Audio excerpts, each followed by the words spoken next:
Jesus reveals the hidden pain you've been carrying. Healing begins now. Have you ever noticed how the pain you carry seems invisible to the world? How does your smile hide a silent abyss, an anguish that no one sees? But what if I told you that Jesus doesn't just see this hidden pain? He knows every tear you choke back, every thought that imprisons you, every guilt that haunts you. Maybe you've asked yourself, why doesn't anyone understand what I'm going through? Or maybe you felt that talking was pointless, that no one would really listen. But today, something extraordinary will happen, because Jesus reveals to you. Yes, he reveals to you that this pain you try to hide has a purpose, and few know this, because there is a truth that has been kept hidden for so long, a truth that can transform your heart, and that will now be revealed to you. It is no coincidence that you are here. Something powerful is about to happen, and this message did not reach you by coincidence. Jesus knows the weight you carry, and today he will show you that there is a way out, a cure, a freedom that you have not yet seen. Take a deep breath and prepare your heart, because what you will hear now may be what your soul has always cried out for in silence. You are not here by chance. Jesus brought you to this message because he knows the weight you carry. He knows the silence of your nights, the scream trapped in your chest. And now, he is about to reveal something that can completely transform your life. But before you continue, if this message is already touching your heart, enjoy this video now. As an act of faith, it's like saying, I'm ready for this transformation. And if you want other people to receive this healing too, please share. Because there are many who, like you, hide a pain that no one sees, but that Jesus knows. And if you feel like you're part of something bigger, that you're not alone, subscribe to the channel. We are here as a community, a spiritual family, where each message is an embrace of faith. Declare below, Jesus reveals to me, because by writing this, you are declaring that you are open to the healing he has for you today. And don't leave this video, because Jesus revealed something very important about this situation, something you need to hear today. Take a deep breath, open your heart, because what comes next may be what your soul has always silently cried out for. And even when you think that no one understands the weight you carry, there is something that Jesus reveals to you, a truth that changes everything, even for those who feel lost in the midst of guilt. Because there are times when the past becomes a prison, when the mistakes you made become voices that scream in your mind, reminding you of everything you did wrong. But what almost no one understands is that no matter how deep you've fallen, there is a hand outstretched. And the story you will hear now is living proof of that. It was a morning like any other in Jerusalem. The sun gilded the stones of the temple, and a crowd gathered around Jesus. But suddenly, screams and commotion broke the silence. A woman was dragged, pushed by religious leaders, her face marked by fear and shame. She had been caught in adultery. For those men, she was just an example to be condemned, a mistake to be punished. Master, they said to Jesus, this woman was caught in the act of adultery. In the law, Moses commands us to stone such women. And the Lord, what do you say? They weren't there for justice. They were there to expose her shame, to turn it into a spectacle of condemnation. She, lying on the floor, couldn't look at anyone.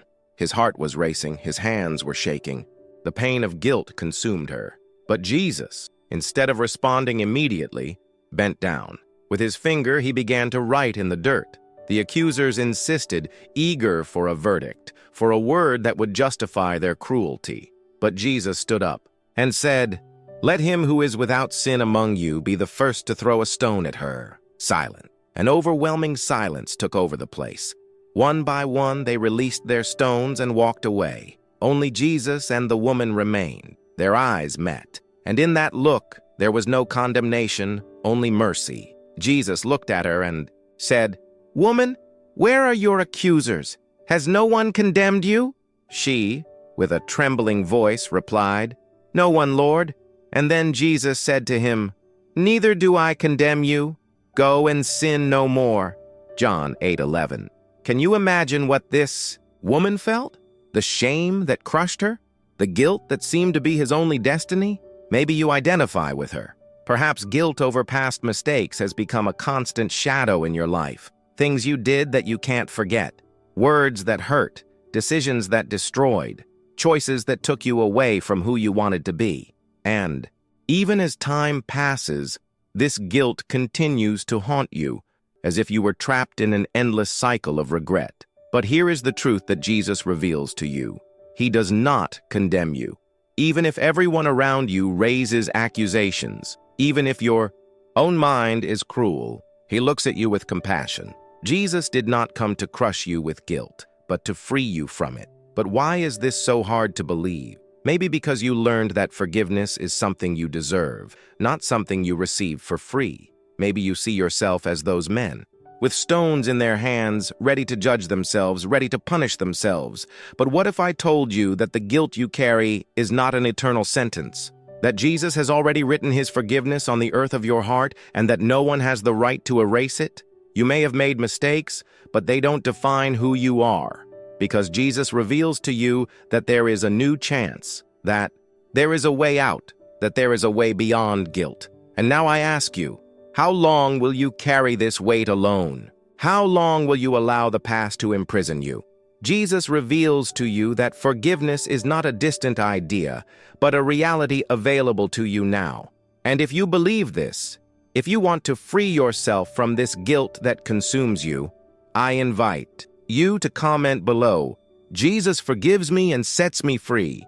Because by writing this, you are making a declaration of faith. You are making it clear that you will no longer live in the past. But that's not all. There's something even deeper that you need to discover. And when you know it, everything will make sense. And even when the guilt seems to lessen, there is something that still disturbs your heart, the fear of the future. Have you ever wondered why, even when it seems like everything is under control, that paralyzing anxiety arises, as if an invisible storm was approaching, ready to sweep you away? You try to believe that it will work, but a silent doubt insists on making you tremble. What if I told you that there is a hidden truth about fear that Jesus wants to reveal to you? A truth that can change the way you see tomorrow. Imagine the scene. A dark night, the wind blowing strong, the waves rising like threatening walls. The boat, rocking from side to side, seemed about to sink. The disciples were exhausted, struggling against the wind, trying to maintain control amidst the chaos. And in the midst of that darkness, they see something they would never imagine. Someone walking on the water. Fear takes over. Could it be a ghost? Something supernatural? The heart of each of them seems to come out of their mouth. But then, a strong, calm voice echoes through the storm. "It is I. Do not fear." Peter, always bold, responds, "Lord, if it is you, command me to come to you on the water." And Jesus says, "Come." In the first step, Pedro feels the impossible happening. The water becomes firm beneath your feet. He walks towards Jesus, eyes fixed on the Master. But then, the wind howls louder. Pedro looks away, and the moment doubt enters, he starts to sink. Dread grips his chest and he screams, "Lord, save me!" Immediately, Jesus reaches out his hand and catches him. Looking into Peter's eyes, he says, "O you of little faith, why did you doubt?" Matthew 14:31. This scene is more than a distant story. It is the exact representation of what fear does to you. When everything seems to fall apart and the future becomes a raging sea, it's so easy to forget that Jesus is there reaching out. Peter walked on the water while looking at Jesus, but the moment he focused on the storm, he began to sink. How many times have you felt this way? You started with hope. You took the first step believing that everything would change, but then worries made you lose focus. You saw the problem, felt the threat, and instead of standing firm, you were consumed by panic. But why is it so hard to trust when everything is falling apart? Maybe because, like Pedro, you have tried so many times and failed. Maybe because the waves of fear seem bigger than your faith. But what if I told you that Jesus reveals a truth to you that few understand? That it's not about not feeling fear, but about not letting it paralyze you? Pedro did not sink because of the wind, but because he let doubt enter. And this happens to you too. You take a step in faith, but doubt whispers, "What if it doesn't work out? What if everything falls apart?" The truth few know is that as long as you keep your eyes fixed on Jesus, you can walk through any storm. The problem isn't the wind, it's not the waves. It's where you're looking. Is your focus on the problem or on the outstretched hand of Christ? Is your faith based on circumstances or on the God who calms the sea? And even when you feel like you're sinking, Jesus doesn't move away. He reveals to you that faith is not the absence of fear, but the courage to continue despite it. When Peter cried out for help, Jesus did not hesitate.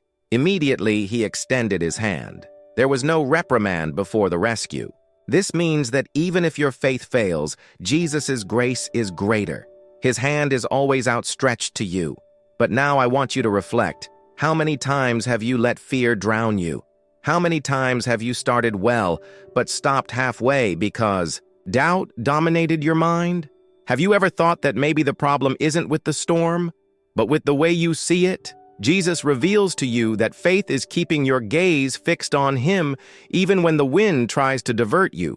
And now I ask, are you willing to reach out and hold Jesus' hand tight? Are you willing to shift your focus from the storm to the Savior?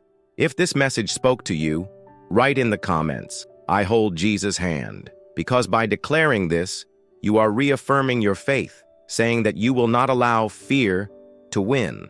But there is something even deeper that you need to understand, because Jesus reveals a secret that can transform your perspective on fear forever.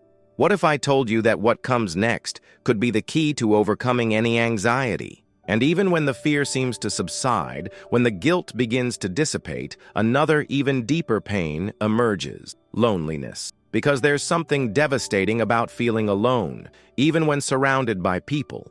It's that silence that screams in the heart, that void that no one can fill.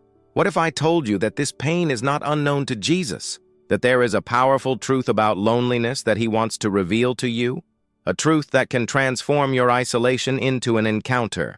Imagine a man, alone, lost in a dark cave. The cold wind blows outside.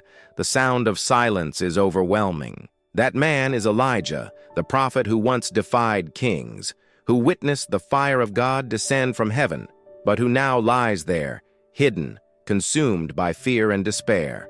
He was not just an ordinary man, he was God's spokesman, but now he felt defeated. After facing the false prophets and seeing the power of God manifested, Elijah expected the people to turn to God, but instead, he was threatened with death. And then he ran away. He fled to save his life, but also to escape the pain of feeling abandoned. In the cave, surrounded by darkness, Elijah felt forgotten, as if everything he had done meant nothing. He believed he was alone, the last believer, a voice lost in the chaos. And this is where many don't understand, because even though he was a man of faith, even though he saw the power of God, Elijah was consumed by loneliness. And maybe you identify with him. Maybe you were once a strong person, someone who helped others, who gave advice, who was a support. But when the moment of your grief came, you looked around and found no one.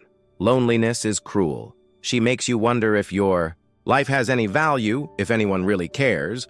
But what happened next is what few realize. Because God did not ignore Elijah's pain. God did not condemn him for being weak. On the contrary, God revealed Himself to him in a way that transformed everything. First, there was a strong wind, so powerful that it shattered the stones.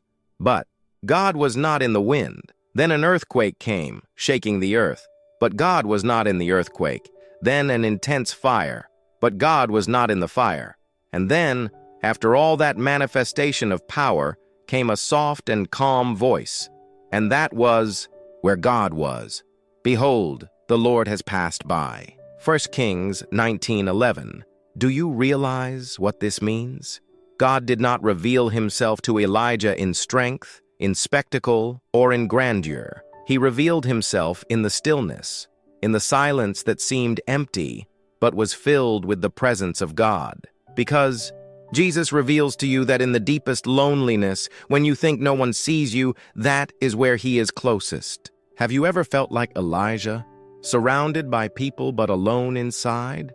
Have you ever looked around waiting for someone to understand your pain, but all you found was the echo of silence? Maybe you hid, like Elijah, trying to escape the pain, waiting for someone to come find you. But no one came. And here is the truth that few understand. God does not ignore your loneliness. He doesn't abandon you. He doesn't judge you for feeling this way. In his silence, he speaks. In your emptiness, he is present.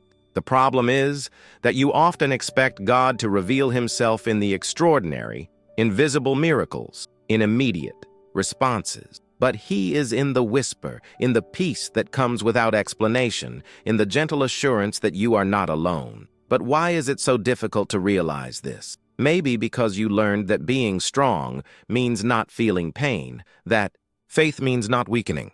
But what if I told you that true faith isn't pretending everything is fine? That being strong is not about never crying, but about having the courage to seek God even in pain? Elijah was a prophet, but he was also human. He was afraid, he felt. Alone, he wanted to give up. And God did not reject him. God found him in the cave, in the darkness of his isolation. And the same God who found Elijah in the cave wants to find you now. Because Jesus reveals to you that loneliness is not your end. It's just the setting where you can hear God's still voice, a voice that says, I am with you. I have not forgotten you. I see you. You don't need to hide your tears. You don't need to pretend you're okay. Because God does not move away from your pain. He approaches. And now I ask you, how long will you carry this loneliness alone? How long will you think that no one cares? Jesus is speaking to you now. He is calling you to come out of the cave, to hear his small voice, to realize that even in the silence, he is present. If this word spoke to your heart, write in the comments, Jesus, I am not alone. Because by declaring this, you are rejecting the lie that no one cares. You are affirming that even in the darkness, you know that God is with you. And even when you discover that you are not alone, that God sees you even in solitude, another pain arises that few can explain. The lack of purpose, a suffocating feeling of being lost, of not knowing why you are here, as if life were just an empty repetition, an endless cycle. Have you ever asked yourself, why am I here? What's the point of it all? What if I told you that this doubt is not just yours, that even the greatest men of God have felt lost, that there is a truth that Jesus reveals to you about your purpose, and it can change everything? Imagine a man walking alone in the desert, the scorching heat burning his skin, the dry wind cutting into his face. He was Moses, a man who was once a prince in Egypt, but was now just a shepherd leading sheep across a barren land. Everything he had known, everything he believed he was, called to do seemed like a distant dream. He had once been someone important. He had already lived in palaces, but now his life was limited to the silence of the desert and the sound of animals. And maybe that's exactly how you feel. You were once someone full of dreams. You already had plans. You already believed that your life would have an impact. But now it seems all that has been lost. Moses was not just in the desert physically, he was in the desert of the soul. And that's exactly where many people find themselves, living day to day, but without direction, just surviving. And then, in the middle of that emptiness, something happened. A bush started to burn. The flames consumed the plant, but it was not destroyed. Intrigued, Moses approached. And it was there, in that seemingly meaningless place, that God spoke to him. Moses, Moses. And he replied, Here I am. God then called him, revealed his purpose, a mission he never imagined. I am what I am. Exodus 3:14. Do you notice?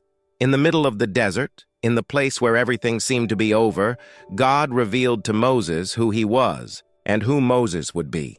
What seemed like the end became the beginning. And Jesus reveals to you that your desert can also be the place where you will hear the voice of God.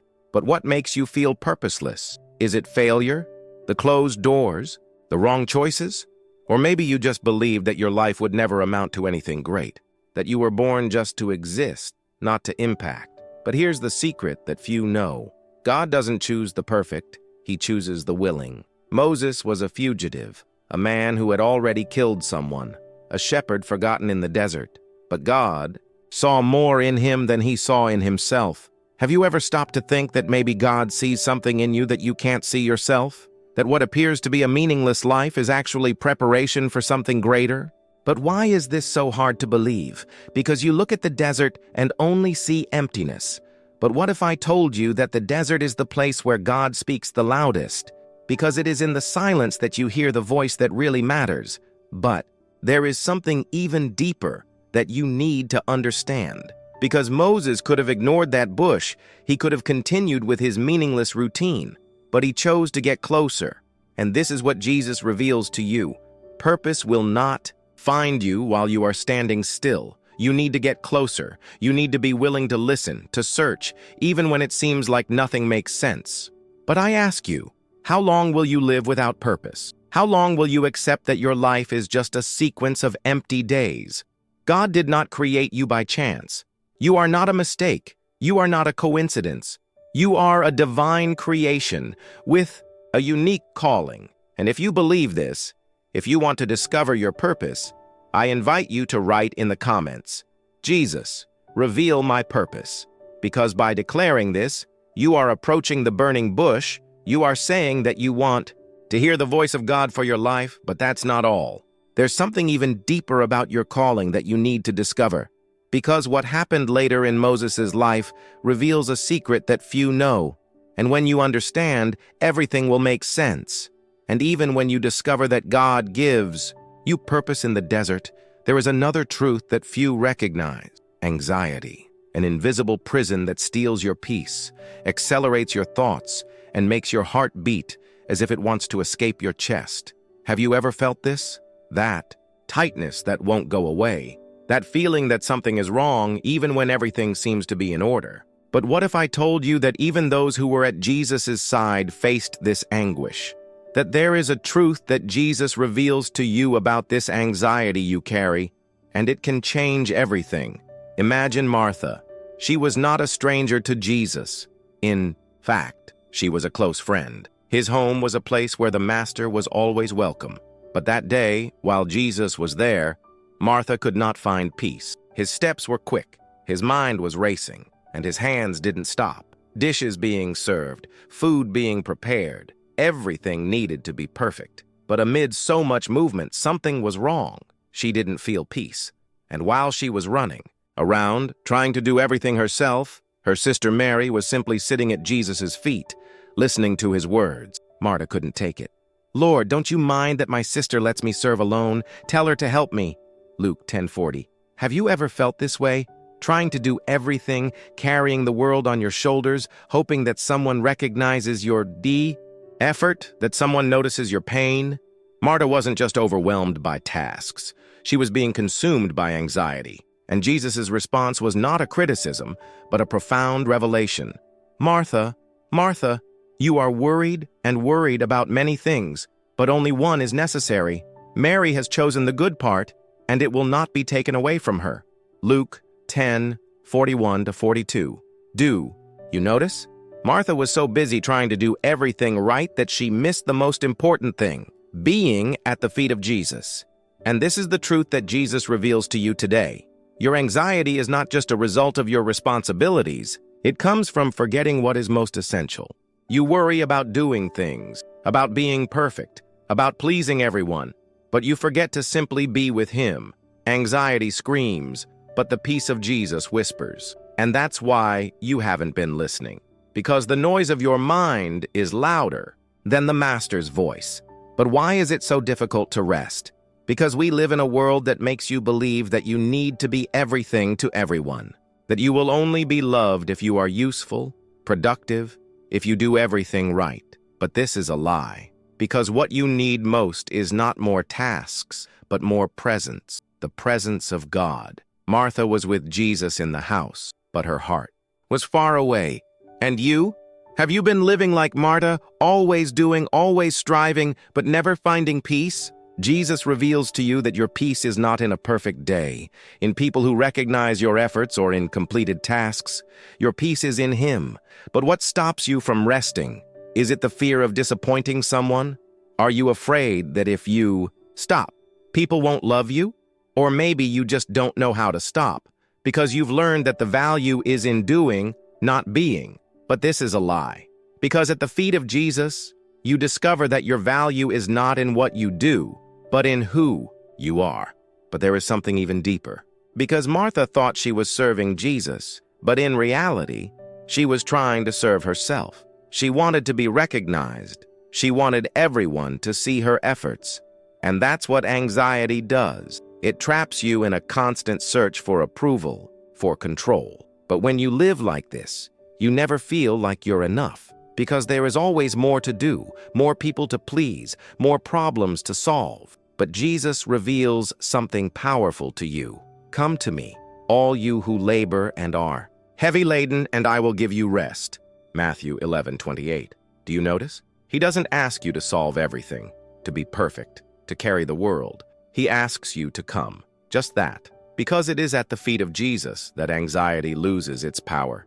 It is in his presence that you find the peace that the world cannot give you. But what about you? How long will you keep running, trying to be everything to everyone and losing the most important thing? How long will you allow anxiety to steal your peace, your sleep, your health? Today, Jesus calls you. He is not asking you for more effort. He is offering you rest. Are you willing to drop everything and just listen to his voice? Are you willing to do what Mary did? Choose the good part that will not be taken away? And if this message spoke to your heart, if you want to learn to rest in Jesus, I challenge you to write in the comments, Jesus, I choose to rest in you. Because that's not just a sentence. It is a decision of faith. It's the beginning of a change that can transform your life. But there is something even deeper that you need to understand about this peace that Jesus offers you. Because there's a secret that few know about how to truly live in rest. And what you'll discover could transform your life forever. But what happens when the pain is not just internal? When it's not just anxiety or guilt, but the feeling of being rejected, of being forgotten by those who should love you? Rejection is a wound that many carry in silence, and worse than being forgotten by strangers is being rejected by those who should be by your side. Have you ever felt this way? As if it weren't important to anyone?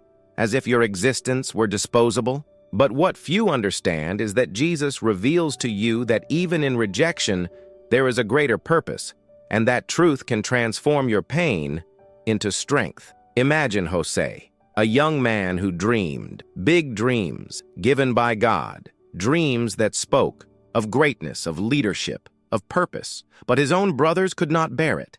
Envy grew in their hearts, and what should be a family, a place of love and support, has become a trap. They hated him, and that hate wasn't just words. One day, Jose went out to see his brothers, hoping to find a family, but he encountered betrayal. They threw him into a cistern, dark, cold, silent, and while he cried out, his brothers did not hear him. Or rather, they heard him, but they ignored him. Can you imagine? His voice echoing in that darkness, "Help me, don't do this." But silence was his only response. Have you ever felt this way? Screaming for help and only receiving emptiness in response, seeking love and finding contempt? The pain of rejection is not just physical but emotional. It's the voice that says, "You're not important, you're not loved, you're not enough." And when those who should protect you become your tormentors, the wound is even deeper. Joseph's brothers sold him into slavery. He was taken to Egypt, not as a son, but as merchandise. And every step he took away from home was a cruel reminder. They don't want you. You're not loved. Maybe you've already experienced this. Perhaps your pain is the result of abandonment, of betrayal. Maybe those who should have supported you hurt you. Maybe whoever promised to be by your side has disappeared. And now, you carry this mark of rejection, trying to hide it, trying to be strong, but deep down still listening to those voices that told you you weren't enough. But what if I told you that Jesus reveals something profound to you about rejection? That this pain is not the end of your story? That what rejected you doesn't define who you are? Because Jose, even in the midst of pain, carried something greater. God was with him. And even as a slave in Potiphar's house, God prospered him. Do you notice? The rejection of men does not change the love of God. And even though Joseph's brothers tried to destroy him, God had a purpose. But the pain didn't stop there. Because even in a strange land, even though he was faithful, Joseph was betrayed again. Potiphar's wife, when rejected by him, falsely accused him, and what was already an emotional prison became a literal prison. He was thrown into jail, alone, wrong. How can you continue to believe in God when everything seems to be against you? How do you keep faith when rejection seems to be your only companion? But even in prison, the Lord was with Joseph, and what seemed to be the end was, in fact, a preparation.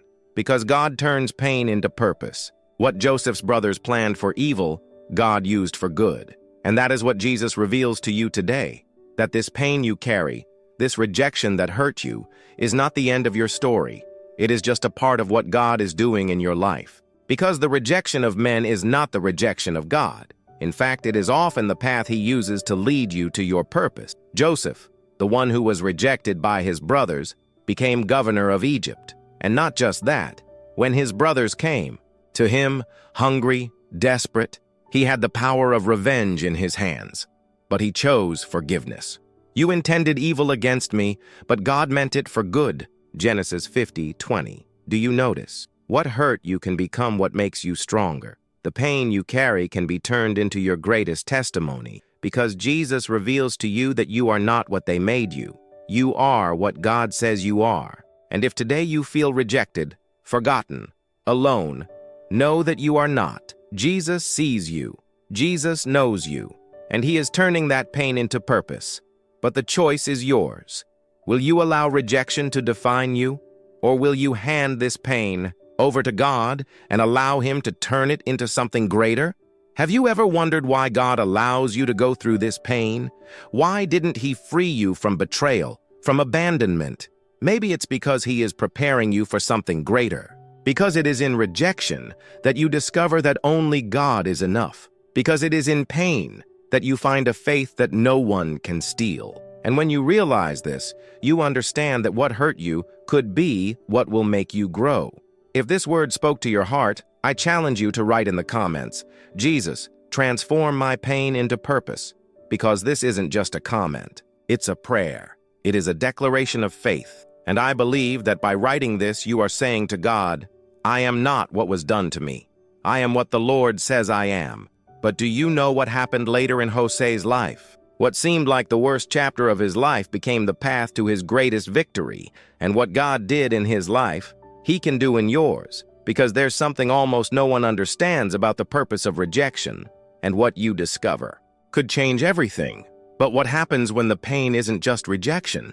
And when is it not just loneliness or abandonment? What if it's the fear of what everyone faces, but no one wants to face? The fear of death, that silent dread that steals your sleep, that tightens your chest, that makes your heart race.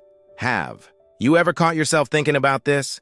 What would the end be like? What would it be like to leave everything behind? For many, death is the end of dreams, hope, and life. But what if I told you that Jesus reveals something to you that completely changes that perspective? That even in the face of death, there is a truth that transforms everything. Imagine Martha and Mary, two sisters who had one certainty in life, the love of their brother Lazarus, a dear man, friend of Jesus, someone who carried hope in every gesture. But then the illness came, an illness that silently stole Lazarus's life. And in the midst of despair, they did what any person of faith would do. They cried out to Jesus. They sent an urgent message. Lord, the one you love is sick. Because for them, Jesus' love was the guarantee that the miracle would come.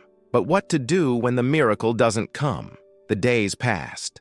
Hope turned to anxiety, and anxiety turned to despair, until the inevitable happened. Lazarus died. Weeping took over that house. What was once a place of joy has become a vale of tears. Martha and Mary not only lost their brother, they lost their faith. Because it wasn't just Lazarus who had died. It was the trust they had in Jesus. How to understand? How can we accept that the one who has all the power simply didn't come? Have you ever felt this?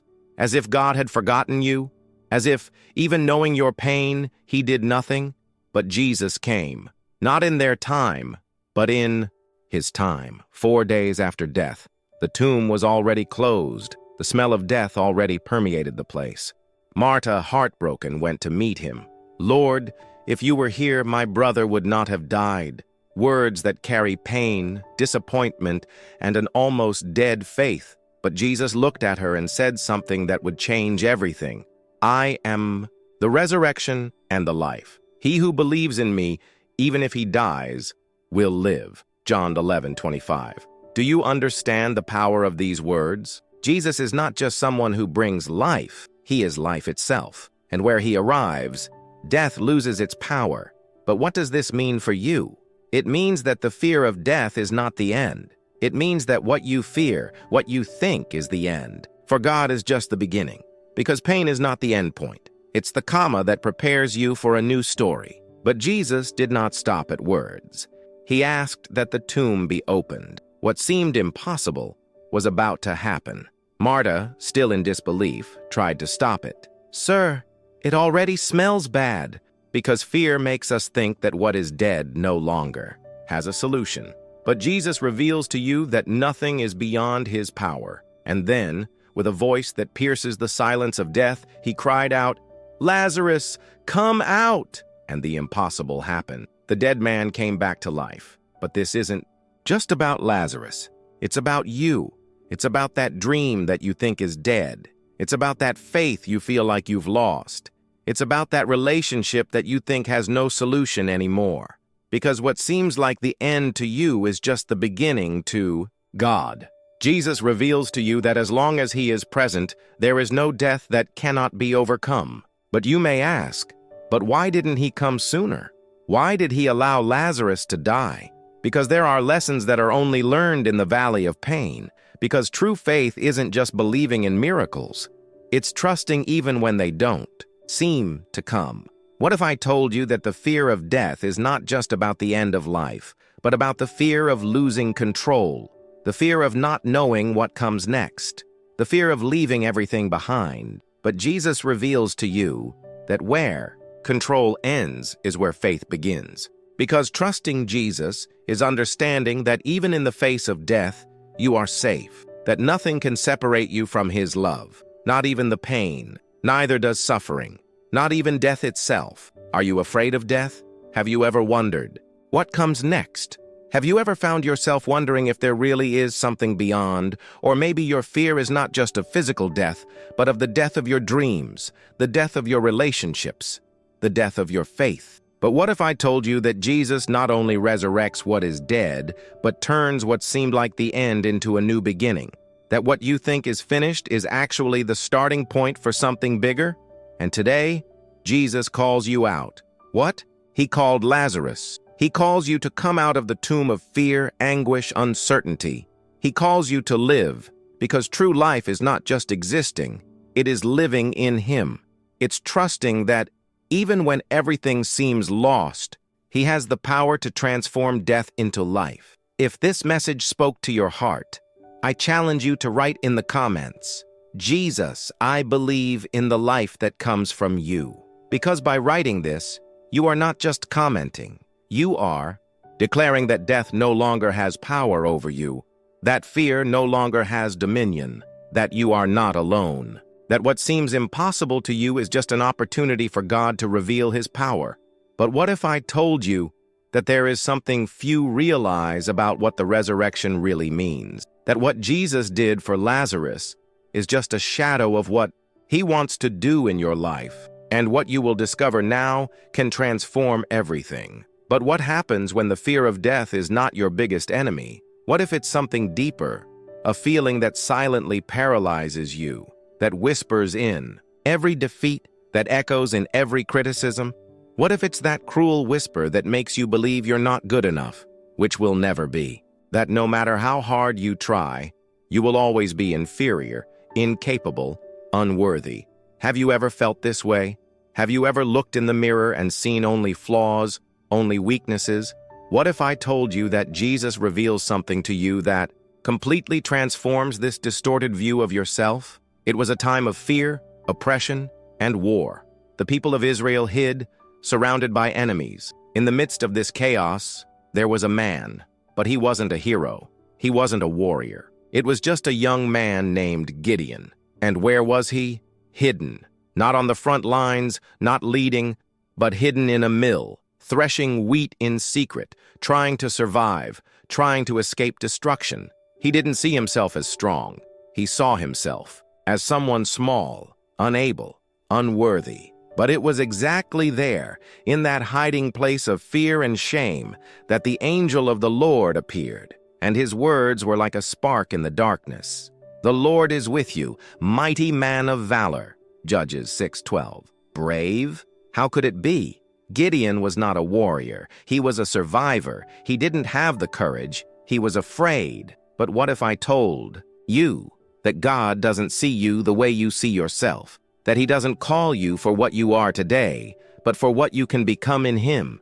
But Gideon did what many of us do. He questioned. He doubted. If the Lord is with us, why has all this happened to us? Where are all his miracles? Because when you feel small, you don't just doubt yourself. You start to doubt God. Have you ever felt this way? As if God was really with you, things would be different? Like you're strong, brave, but in reality, all you feel is weakness? But God did not see Gideon's weakness. He saw the potential. "I will be with you, and you will strike the Midianites as if they were one man." Judges 6:16. But still, Gideon couldn't believe it. He asked for signs, because the fear of inferiority is like that. It makes you look for constant proof that you're worth something. And maybe that's how you live, always needing the approval of others, always seeking recognition, but never feeling good enough. But what if I told you that God already approves of you, that he has already chosen you, that he already sees you as a winner, even when you feel defeated? So, finally, Gideon accepted. He got up, but not without fear. Because courage is not the absence of fear. It's acting even in fear. God instructed him to reduce his army. Out of thousands, only 300 men remained. Why? Because God wanted Gideon to understand that victory did not depend on his strength, but on his power. And maybe you need to understand this today, that your victory does not depend on your ability, but on the presence of God in your life. And when the battle finally came, something incredible happened. With just 300 men, with torches and trumpets, Gideon defeated a countless enemy army, because what seemed impossible in God's hands became right, and the one who thought he was small, weak, and unworthy became a hero. But what has changed? Was it Gideon's strength? No, it was his faith. It was his confidence in who God called him to be. But what about you? How many times do you hide like Gideon? How many times do you look at yourself and only see failure? How many times do you compare yourself to others and feel smaller? But Jesus reveals to you today that your value does not come from what you do, but from who you are to him. You are loved. You are chosen. You are capable. Not because you are perfect, but because he is perfect in you. You no longer need to live comparing yourself, trying to prove something to others, because God has already approved you. And what you think is your weakness is exactly where he wants to show his strength. But you may still ask, how can I believe this? How can I see myself as God sees me? The answer is simple. You need to hear his voice more than the voices around you, more than the criticism, more than comparisons, more than your own thoughts. What if I told you that that feeling of inferiority you carry is not the truth about you? That it's a lie that you believed? That it's a prison you built yourself? But Jesus reveals to you that you don't need to live like that. That today he calls you, as he called Gideon, "I am with you, mighty man, brave woman," because when God is with you, what seems impossible becomes possible. Now I challenge you. If this message spoke to your heart, write in the comments, "I am strong in Jesus." Because by stating this, you are not just writing it. You are prophesying about your life. You are rejecting the lie of inferiority and accepting the truth of who you are in God. But what if I told you that what you learned today is just the beginning? That there's something even deeper that few know about how God turns weakness into strength, and that what you discover next could change everything? But what happens when the feeling of inferiority is just the beginning? What if there's something even deeper A guilt that consumes you in silence? Not just any guilt, but one that takes you away from God. That invisible weight that makes you believe that you are not worthy, that you do not deserve forgiveness, that God turned away because you failed. Have you ever felt this way? As if the mistake was too big to be forgiven? As if God's gaze were far from you? But what if I told you that Jesus reveals something that can transform that guilt into restoration? It was a cold night, full of tension and fear. Outside, the sound of the trial echoed. Screams, accusations, hatred. Inside, Pedro watched from afar, hidden in the shadows, his face marked by despair. He who had walked beside Jesus, who had sworn to follow him until death, now trembled. And then someone recognized him. "You were with him too." Pedro denied it. "I don't know him." Once, then another, and a third time. Every word was like a blow to his own soul. And at that moment, the rooster crowed. But the most devastating thing was not the rooster's crow. It was the look of Jesus. Luke 22:61 describes, "And the Lord turned and looked at Peter." It wasn't a look of condemnation. It wasn't contemptuous, but Pedro couldn't see that. For him, it was a reflection of his failure, of his betrayal. He left there crying bitterly. Have you ever cried like this? Not just tears in your eyes, but a deep cry from the soul that suffocates you? Peter didn't just deny Jesus, he refused. He denied who he believed himself to be. He saw himself as a traitor, unworthy of forgiveness. But is your mistake too big for God's grace? Is your sin greater than the love of Christ? Pedro thought so. And maybe you think so too.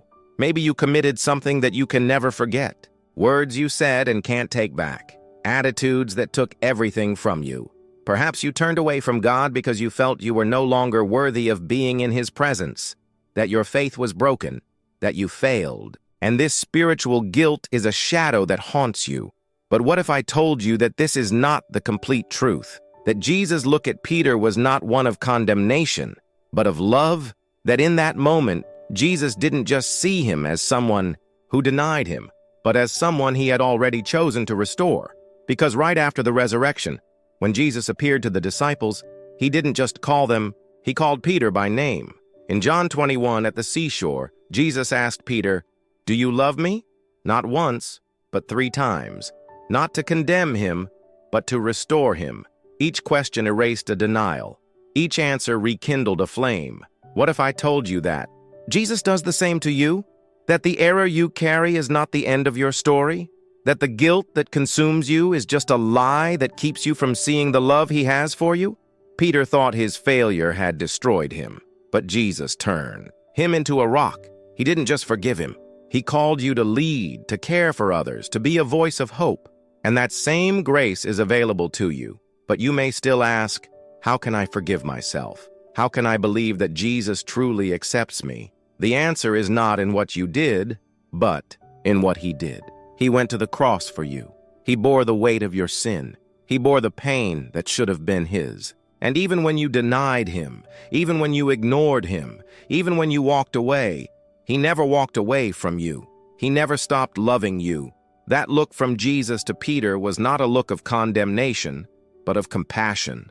And today, He looks at you the same way. No matter how far you've gone, no matter what you've done, there is forgiveness, there is restoration.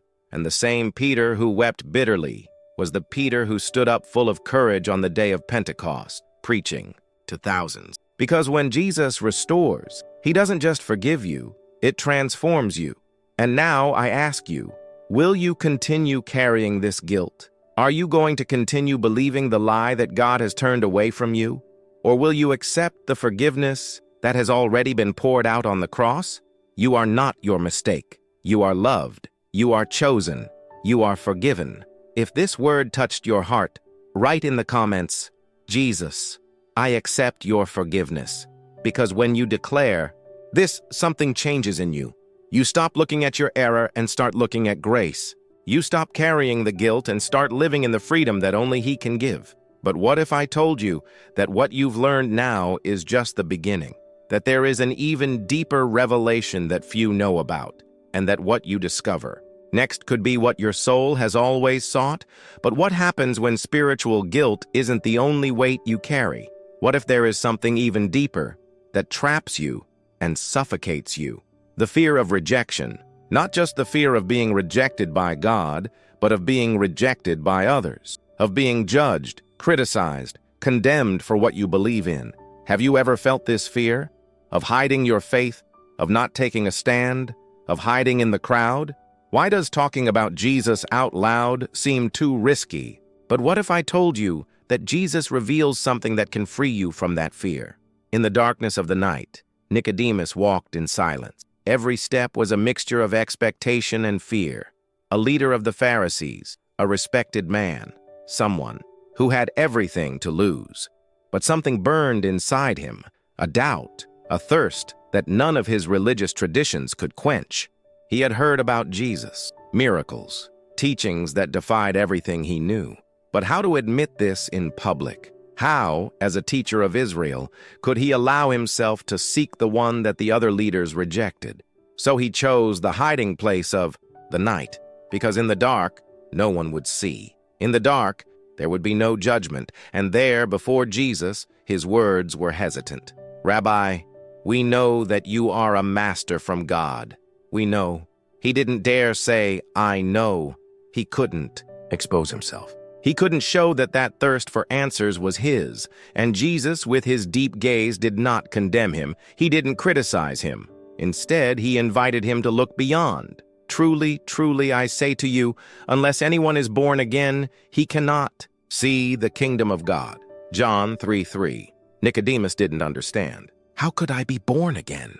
But Jesus was not talking about something physical. He talked about transformation, of courage, to live in the light even when the darkness seems safer.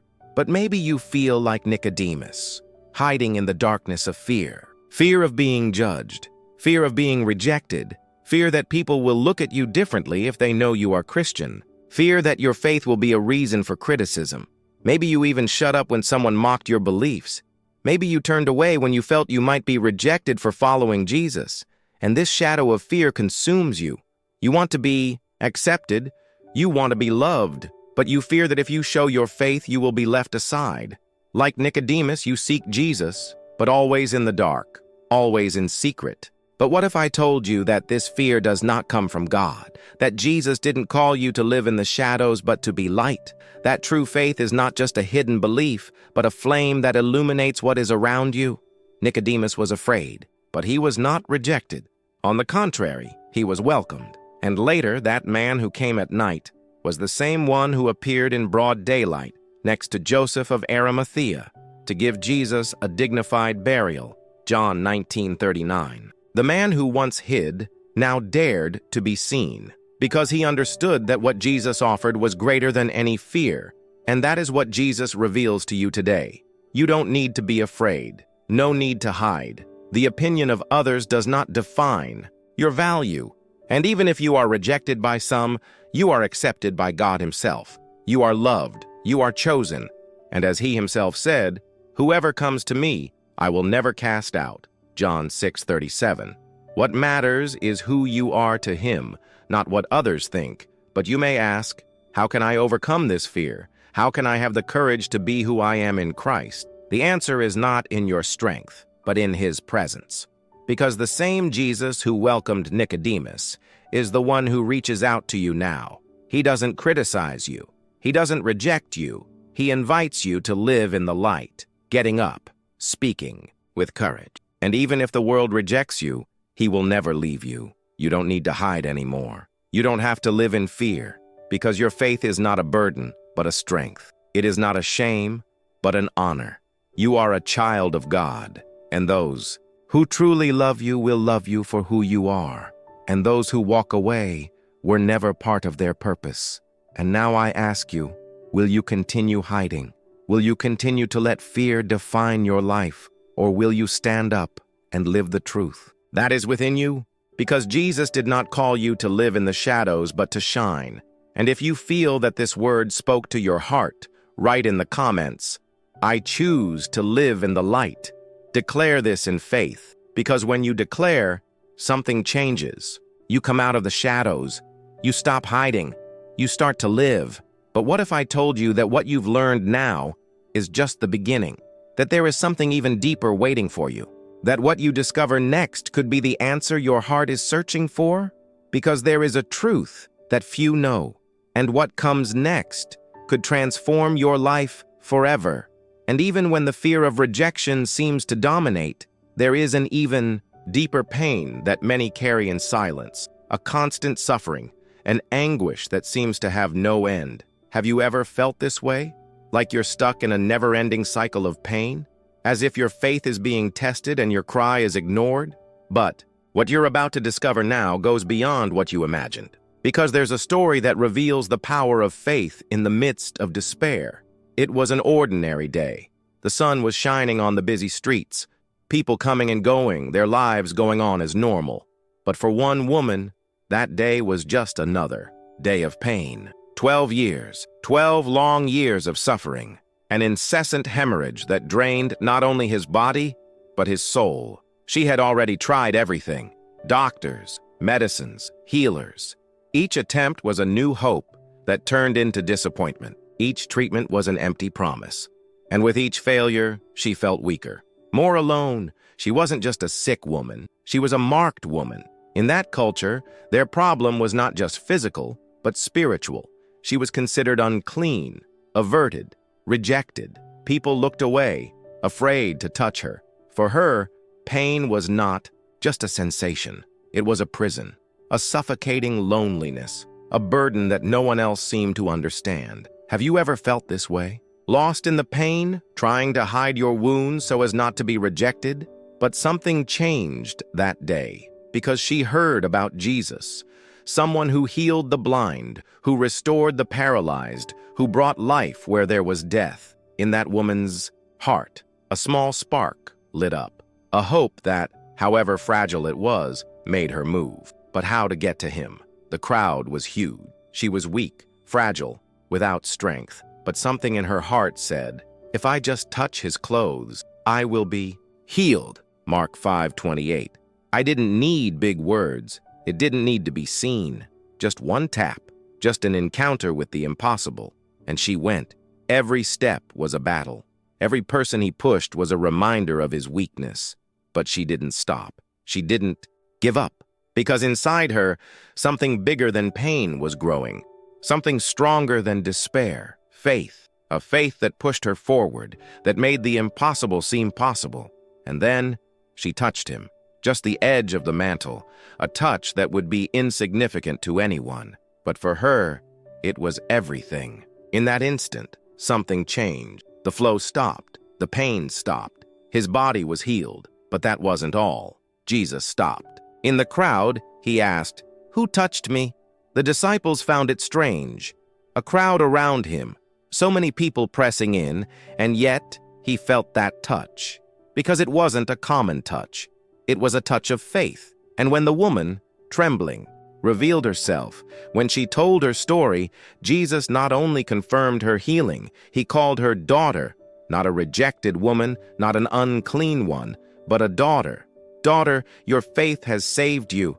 Go in peace and be free from your evil. Mark 5:34. In an instant, she was not just physically healed, it has been restored. Your identity has been transformed. She was no longer the rejected one. She was the daughter. But maybe you are there, feeling like your pain is ignored, that your cries are not heard, that you are alone in the crowd, that no one understands what you go through, that no one cares.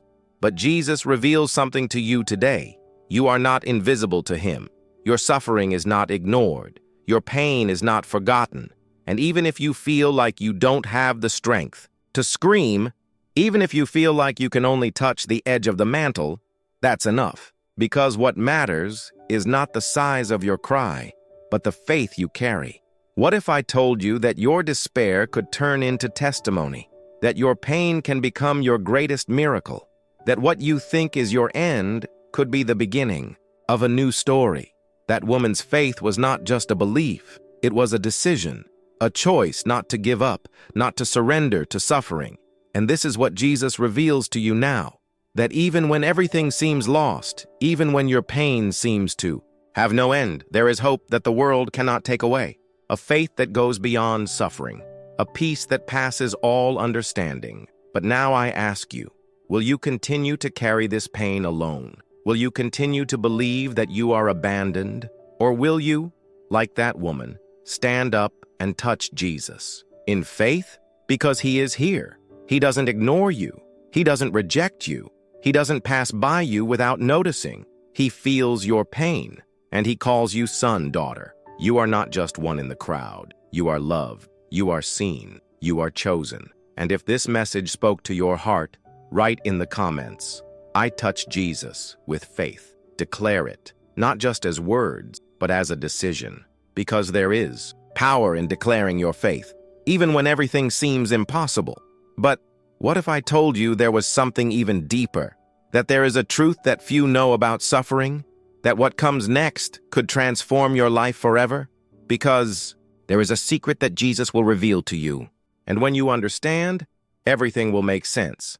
And even when the pain seems unbearable and the despair seems to have no end, there is an even deeper anguish that many carry in silence, the feeling of injustice, the pain of being hurt, betrayed, humiliated, and yet it seems like no one cares.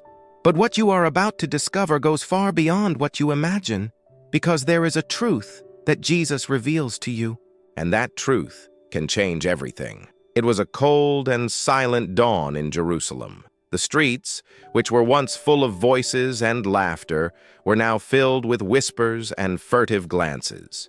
In that darkness, a group was meeting in secret, not to celebrate, but to conspire.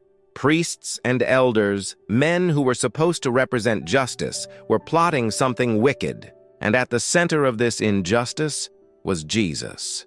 He, who always taught love, now stood before men who planned his death. But it wasn't just the betrayal that hurt. It was falsehood, manipulation, hatred, disguised as religious zeal. Jesus was taken from one trial to another. His words were distorted, his actions misinterpreted. False accusations were coming in like a storm. Witnesses blatantly lied.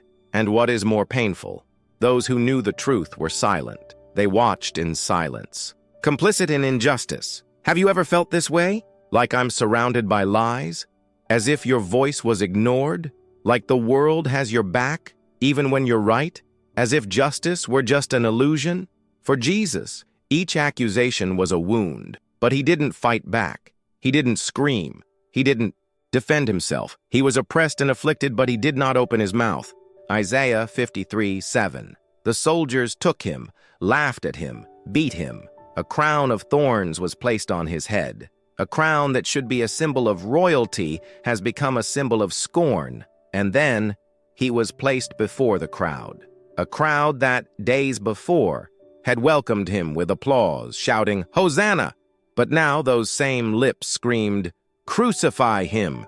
What more painful injustice could there be? Being condemned by the same people you came to save. Perhaps you have already experienced this pain, being unfairly accused, being betrayed by those you trusted, being humiliated by those who should support you, seeing those you loved turn against you, and injustice burns like a fire that cannot be extinguished. It consumes, she suffocates, and you ask yourself, why? What did I do to deserve this?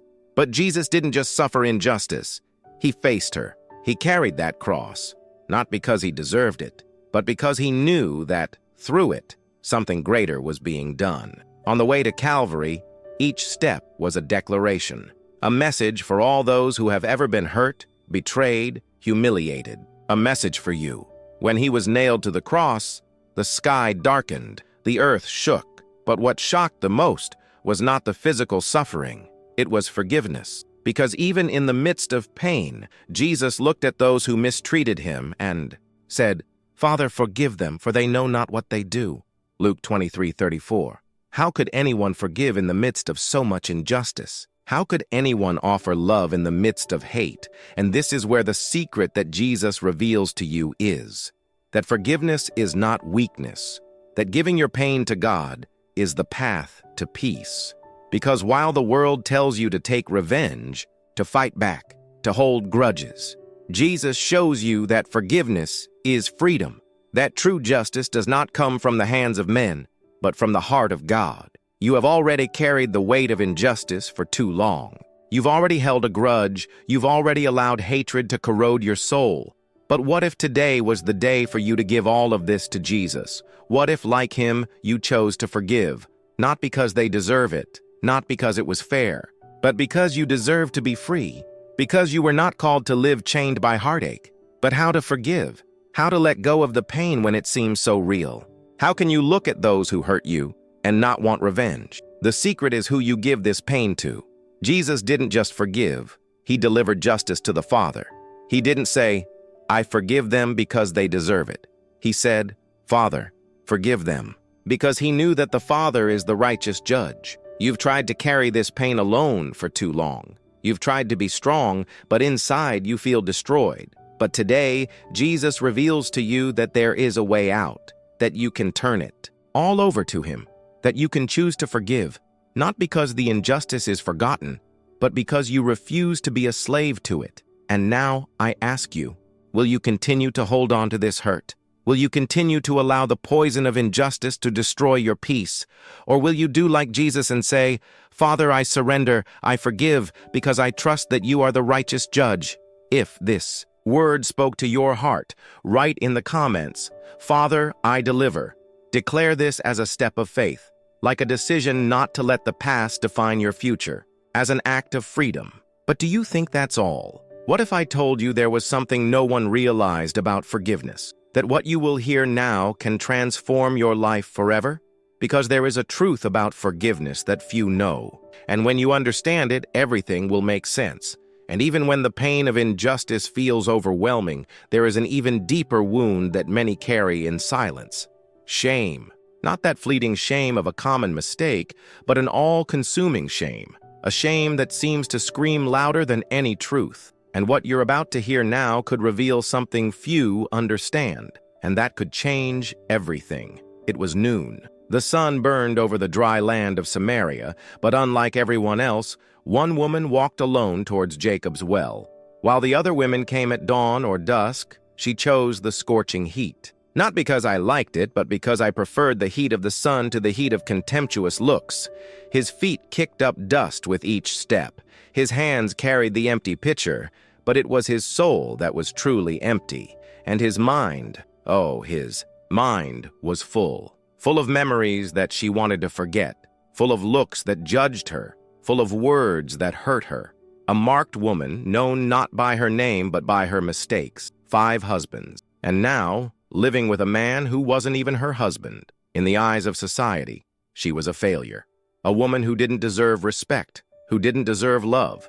Every step towards the well was an escape and a prison at the same time, because the well was the only place she could hide. But it was also the place where her loneliness screamed. But that day, everything would change, because she wasn't alone. She didn't know, but someone was waiting for her. Someone who knew every one of her scars, who knew every tear she had cried in silence. And when she came to the well, she saw a man sitting there, a Jew, and for a moment his heart quickened. Should she turn around, pretend you didn't see him? But before she could decide, he spoke. Give me a drink. A simple phrase, but one that echoed in his soul. Because no one asked her for anything. Nobody saw value in it. And that man who, by the look in his eyes, seemed to know. Her soul was now asking her for something. How can you, being a Jew, ask a drink from me, a Samaritan woman? His voice carried surprise, but also a hidden bitterness. She was used to contempt, not dialogue, but the man smiled. And then, the words he spoke changed everything. If you knew the gift of God and who it is that says to you, give me to drink, you would ask him, and he would give you living water. Jellyfish? She didn't understand. How could anyone offer something that seemed impossible? But the more he spoke, the more she felt his every word pierce her heart. He spoke of water that quenches the thirst of the soul, that washes away sorrows, that heals the deepest wounds. But then came the shock. Go! Call your husband and come here. His Heart raced. She knew this was the subject she always avoided. The shame she tried to hide was now exposed. "I don't have a husband," she responded quickly, hoping the topic would drop there. But he knew. "You said it well. I don't have a husband. Because you've had 5 husbands, and the one you have now is not your husband." At that instant, her mask fell. She was naked before this man, not physically, but emotionally.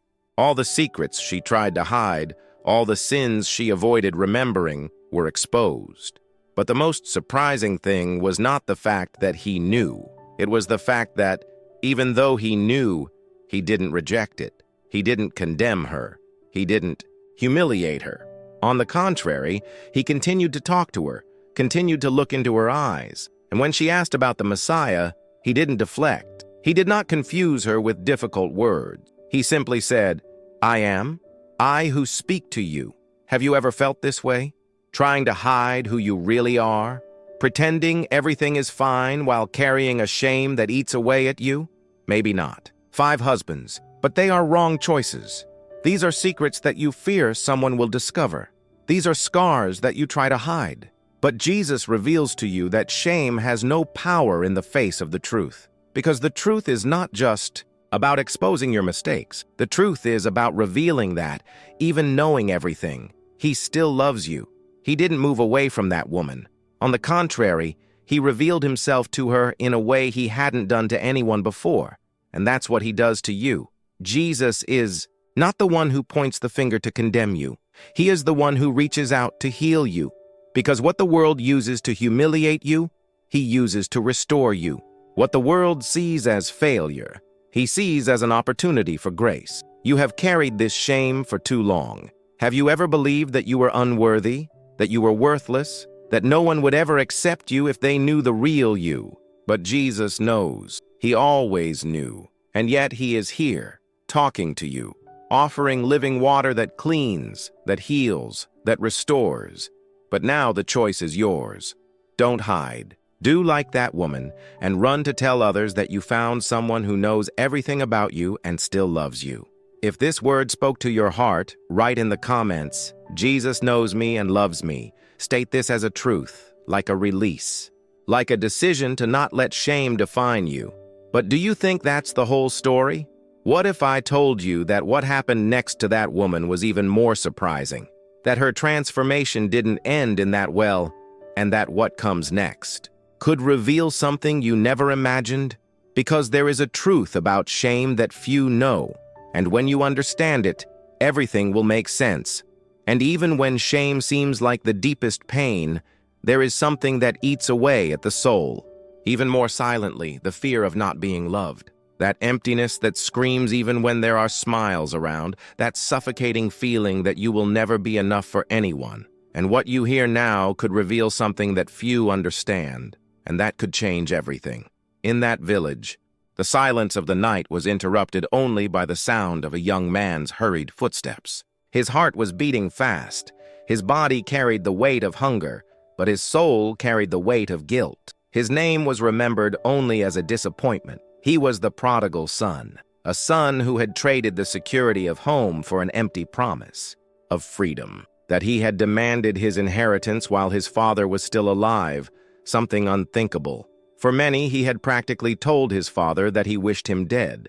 But in his impetuous youth, he did not see this. For him, true life was beyond those fields, beyond those walls.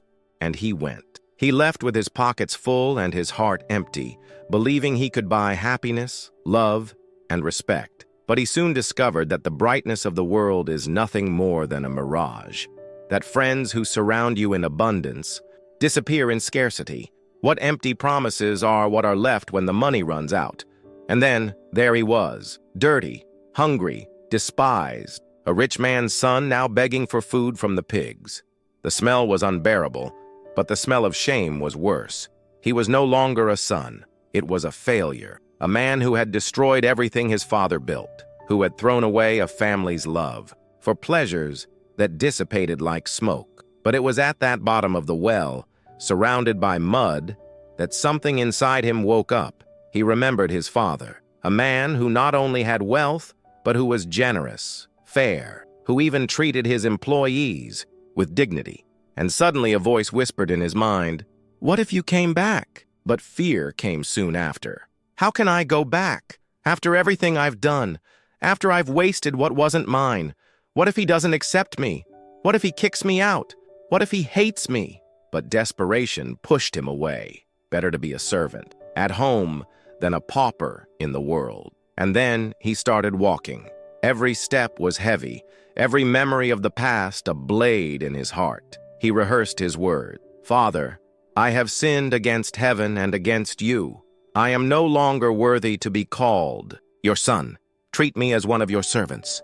He repeated this phrase, trying to prepare himself for the cold look, for the contempt. But what he didn't know was that something extraordinary was about to happen. From afar, long before he could see his father had already seen him. Because that man didn't just get on with his life. Every day he looked at the path. Every day he waited. Because true love doesn't give up.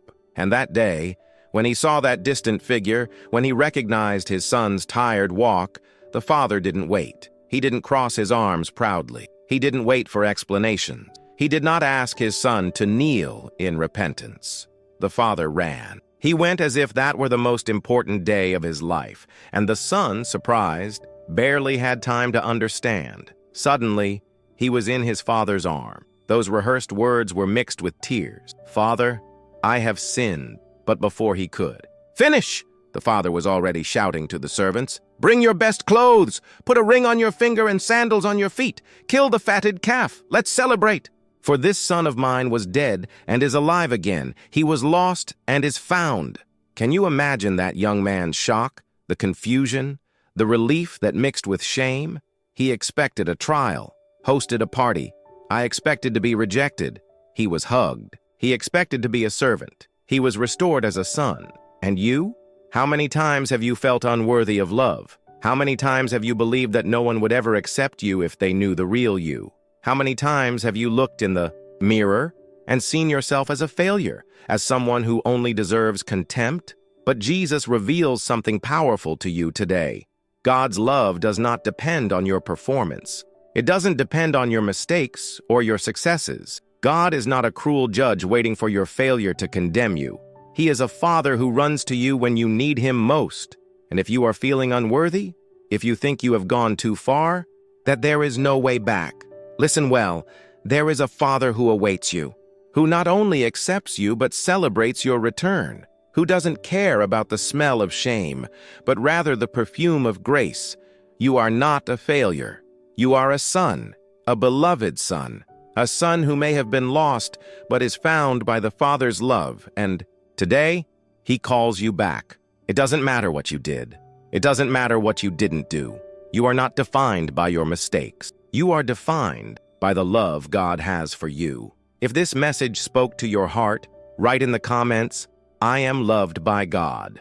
Declare it, because there is power in knowing that you are loved, even when the world says you are not worthy. But do you think that's the whole story? What if I told you that the older brother was there, and your reaction was completely different? That the father's joy was not understood by everyone? What comes next will show you a truth that few understand, a truth that could change everything.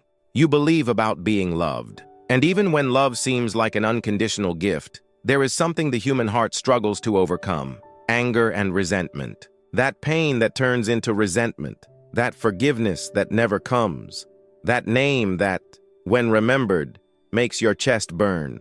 But what you will hear now will show you something that few understand, and that could change the way you deal with this wound. It was a vast field bathed in the morning sun. Cain, the firstborn, felt sweat running down his forehead as he took care of the fruits of his harvest. Every plant, every fruit that grew under his care was the result of his effort. There was nothing he hadn't done with his own hand. And in his heart, there was pride. Pride in the work. Pride in who he had become. But there was something more. Something dark, silent. Something that mixed with sweat and became an unbearable weight on his chest. A feeling of rejection. Because no matter how hard he tried, no matter how much he reaped, it seemed that God did not look at him with the same favor that he looked at his brother, Abel. your younger brother, the one who took care of the flock, he who offered God the firstborn of his sheep. And Abel's offering was accepted, while Cain's was not. And this fact, so simple, became a wound that opened more and more with each look, with each word, with each silence. The Bible says that the Lord considered Abel and his offering, but Cain and his offering he had no regard for. Genesis 4:4-5. And that wasn't just a rejection. For Cain, it was a humiliation, the shame of being less, of being ignored, the feeling that nothing he did would be enough, and Cain's pain was transformed. It hurt so much that it turned into hatred that was not just against Abel, but against himself, because he didn't know how to be accepted. I didn't know how to be loved. And in your heart, resentment has become a prison. God, seeing the state of his heart, spoke to him. Why are you angry? And why is your countenance fallen? If you do well, will you not be accepted? And if you do not do well, sin lies at the door, and its desire will be upon you, but you must rule over it. Genesis 4:6-7. Do you notice? God did not ignore him. God warned him. God showed Cain that the real problem was not Abel, but what was growing in his own heart, a rage that, if left unchecked, would destroy him. But Cain didn't listen. I didn't want to listen.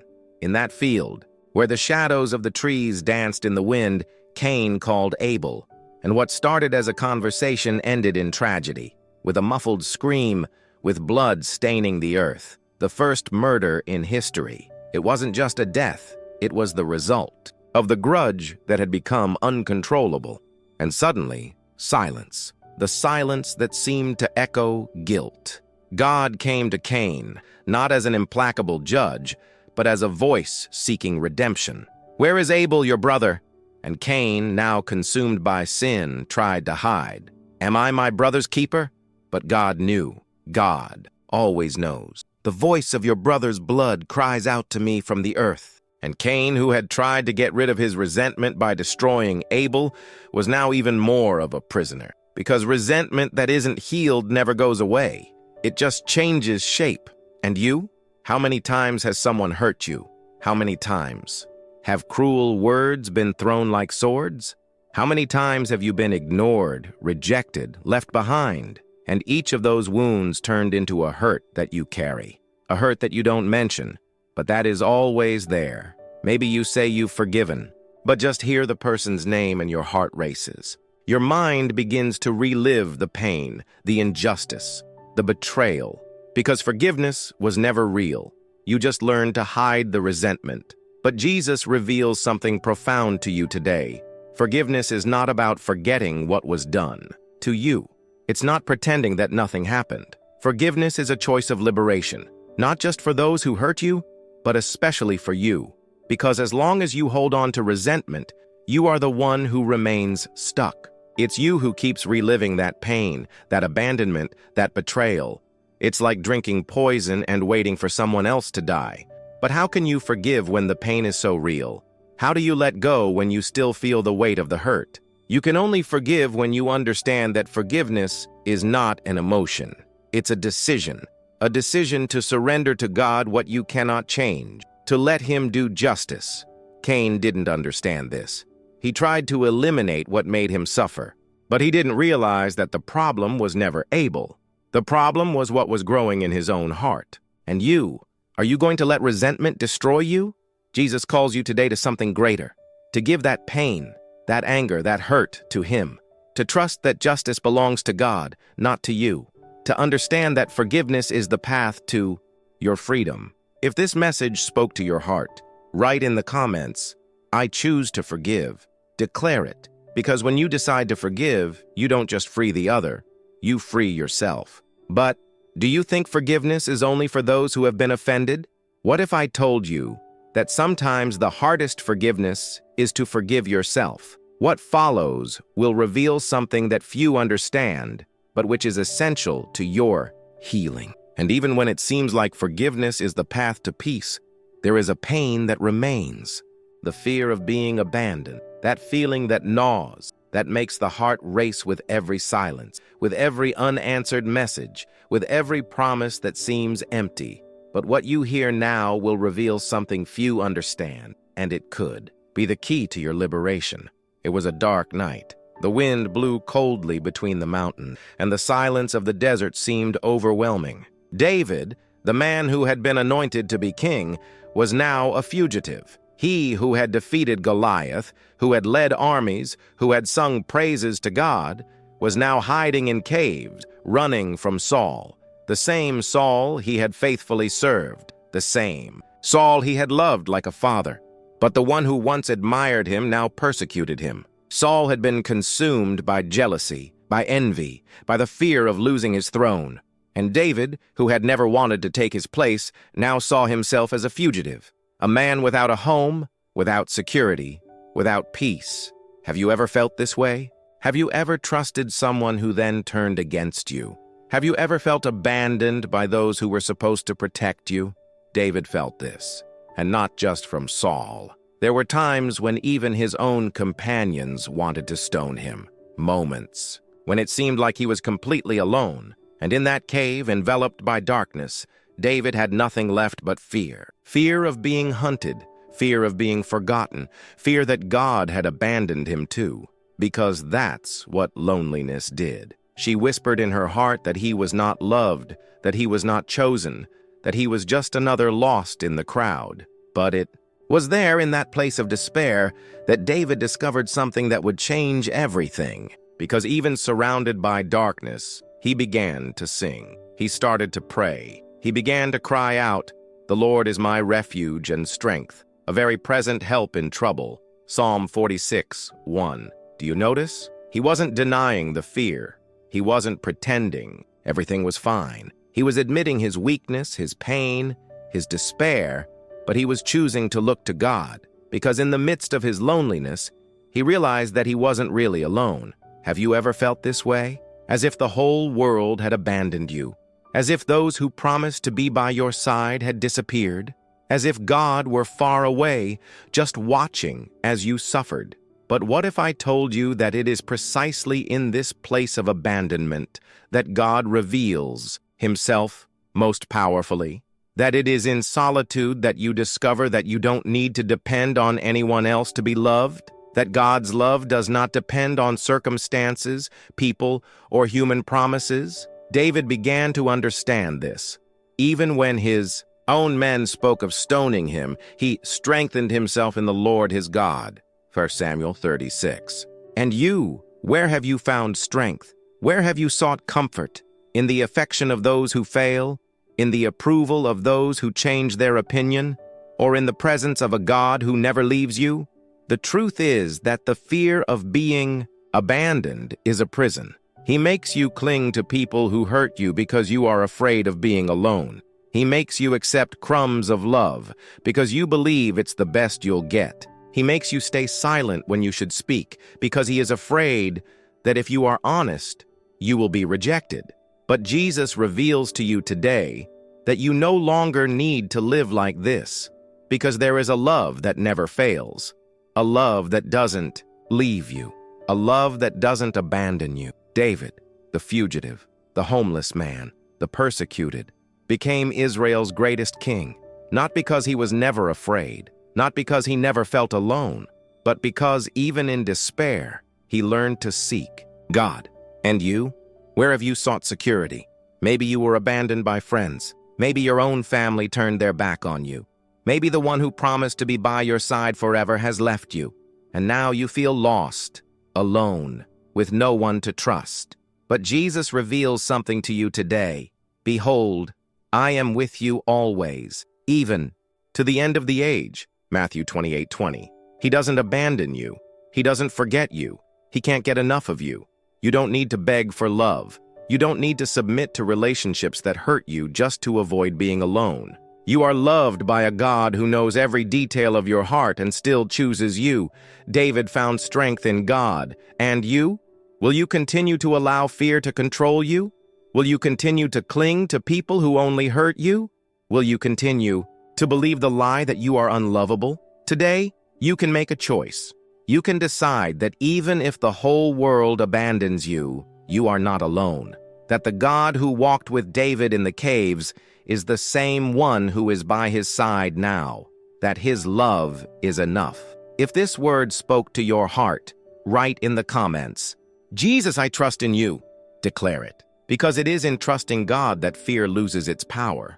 But do you think you know what abandonment is? What if I told you there was a betrayal that changed history, that someone who walked alongside Jesus chose the path of despair?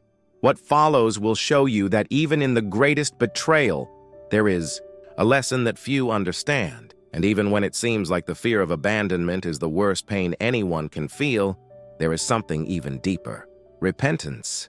Not just the guilt that comes and goes, but the suffocating remorse, the one that turns every memory into an open wound, the one that makes you wish you could go back in time, but know that it's impossible. And few understand the weight of this repentance like him, Judas.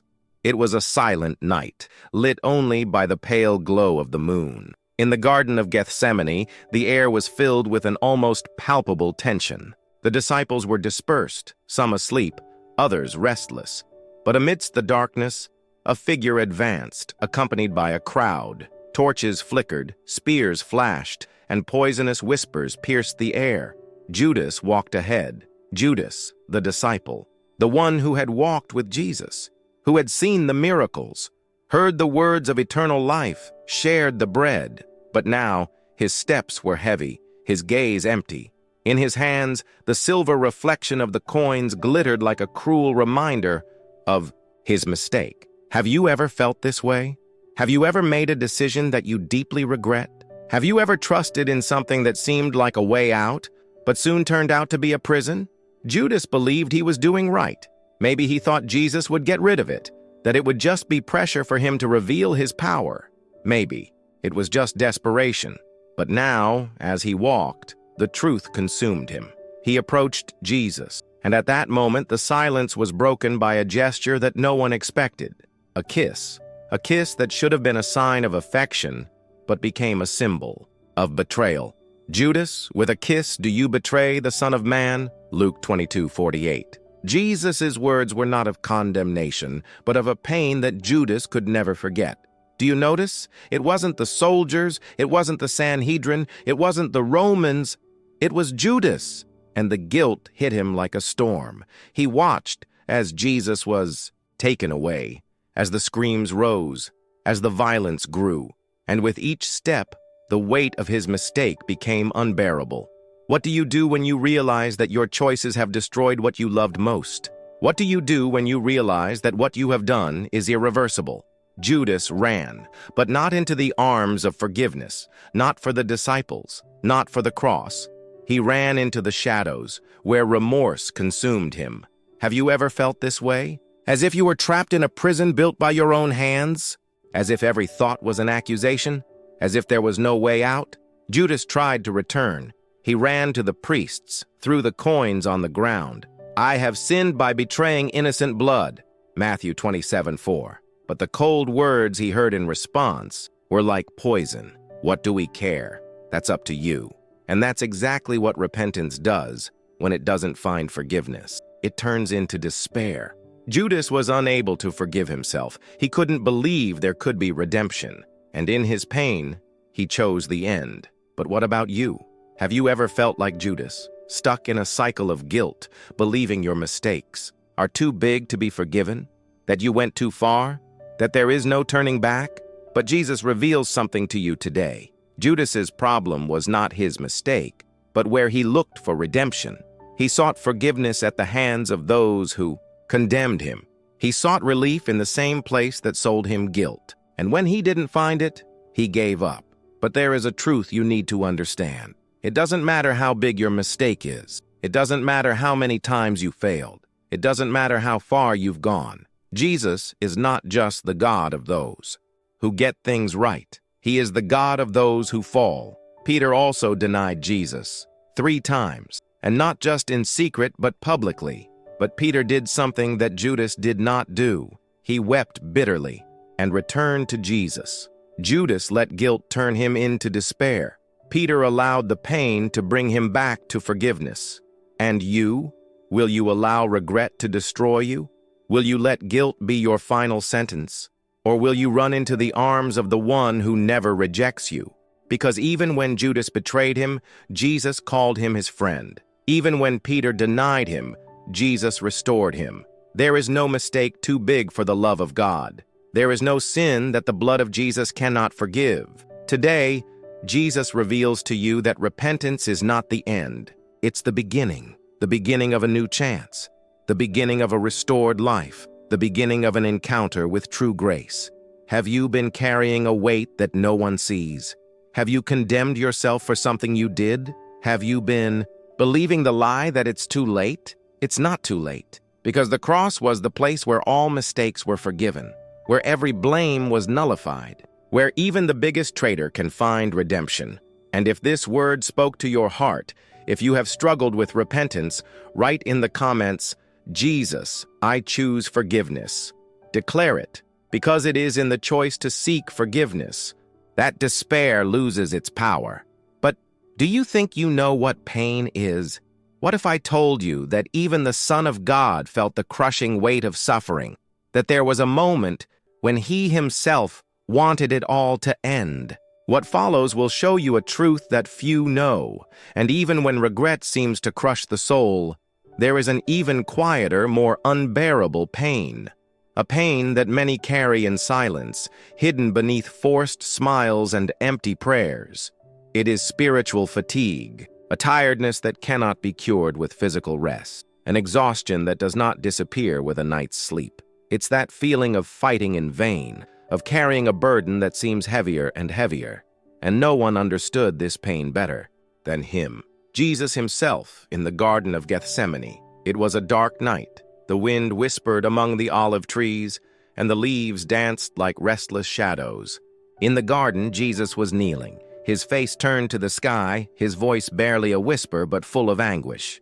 "Father, if it is possible, remove this cup from me." Matthew 26:39. He, the Son of God, the Savior, was exhausted, not just in the body, but in the soul. Have you ever felt this way? Praying but not feeling like anyone is listening? Fighting but seeing no way out? Trying to keep the faith but feeling like every step is an unbearable weight? Jesus, the same one who calmed storms, who healed the sick, who fed multitudes, was now on the ground, sweating drops of blood, his heart in agony. It was not just the fear of the physical pain that would come, but the weight of the entire world's sin on his shoulders. And even surrounded by friends, he was alone. Peter, James, and John, those who had promised to stay by his side, slept, not out of malice, but out of tiredness. But for Jesus, that sleep was a bitter reminder that, even surrounded by people, the deepest pain is always faced alone. Have you ever sought help and found silence? Have you ever tried to explain your pain and only received blank stares? Have you ever cried out to God and felt that even heaven was silent? My soul is deeply saddened, even to the point of death. Matthew 26:38. These are not words of weakness, but of humanity. Jesus wasn't just showing his pain, he was revealing that even the strongest can feel weak, that even the most spiritual can face an inner darkness. And what did he do? He prayed, not a triumphant prayer, but a sincere prayer. "Father, if possible, but not as I want, but as you want." A delivery, a total surrender. And still, the silence continued. The pain didn't go away. The burden has not been lifted, and that's what many don't understand. That faith is not the absence of struggle, but the decision to continue even when everything inside you wants to give up. That God does not always take away the cup, but he is always present while you drink it. Jesus returned to the disciples and found them sleeping again. Once, twice, 3 times. And instead of condemning them, he just said, "Watch and pray, lest you enter into temptation. The spirit is willing, but the flesh is weak." Matthew 26:41. Do you understand? He knew what it was like to be exhausted. I knew what it was like to want it all to end. But he also knew that the Father was with him, even when heaven seemed silent. Do you feel this way today? Spiritually exhausted? Struggling to continue, but without strength? Praying but not feeling anything? Continuing out of obligation, but without joy? Jesus reveals to you that spiritual fatigue is not a sign that you have failed. It is not proof that you have lost faith. It is an invitation to a deeper surrender. It's a call to recognize that you weren't meant to carry everything alone. And even when Jesus rose from the ground, with sweat mixed with blood, with the weight of the world still on his shoulders, he was not defeated. Because in that moment of greatest weakness, he found the strength that no one else could offer. The strength that comes from handing everything over to the Father. Have you ever tried to fight alone? Have you ever tried to be strong for everyone around you while inside you were broken? Have you ever pretended everything was fine so as not to worry anyone? Jesus understands you. And more than that, he invites you to do what he did, deliver. Not because it will make everything easier, but because it will ensure that you are not alone. Come to me, all you who labor and are heavy laden, and I will give you rest. Matthew 11:28. This is not just a promise for the strong, for the courageous, for those who have everything under control. This is a promise for the weary, for those who no longer have the strength. And if this word spoke to your heart, if you feel spiritually exhausted, comment now, Jesus, I hand over my burden. Do not continue charging alone. Don't keep pretending to be strong, because the same Jesus who sweat drops of blood in Gethsemane is the same one who promises to carry your burden today. But do you think spiritual fatigue is the end? What if I told you there was an even more terrifying battle, a fight few understand, the fear of failure? What follows will show you how God turns the impossible into a path to victory. And even when spiritual exhaustion seems to steal your every breath, there is an even subtler weight, a paralyzing fear that makes the heart race and the mind drown in dark thoughts. The fear of failure, not just the fear of making mistakes, but the fear that everything you did will be in vain. May your efforts, your prayers, your tears be useless. And who, in biblical history, faced this fear as dramatically as Moses before the Red Sea? Imagine the scene, the sky darkening, the wind howling like a lament, the deafening sound of Egyptian horses' hooves approaching. The people of Israel, thousands of men, women, and children trapped between Pharaoh's army and the Red Sea. There was nowhere to run. Panic took over. The screams, the tears, the accusations. Moses, you brought us here to die. The leader who had been called to free now seemed responsible for a tragedy. Have you ever felt this way? As if you had led people you love to a dead end? As if, despite your best intentions, everything had gone wrong? Moses looked ahead and only saw the impassable sea. He looked back and saw the implacable enemy, and in the midst of it, the fear of failure consumed him. But then, in the midst of the chaos, God spoke, "Do not be afraid. The Lord will fight for you, and you will be silent." Exodus 14:14.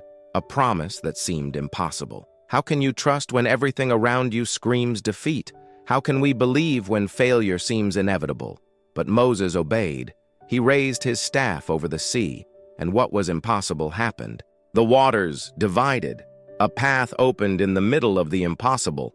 But have you ever wondered what Moses felt at that moment? It wasn't just a leap of faith. It was an internal battle. Every step on the path opened between the waters was a test. What if the waters close? What if we fail?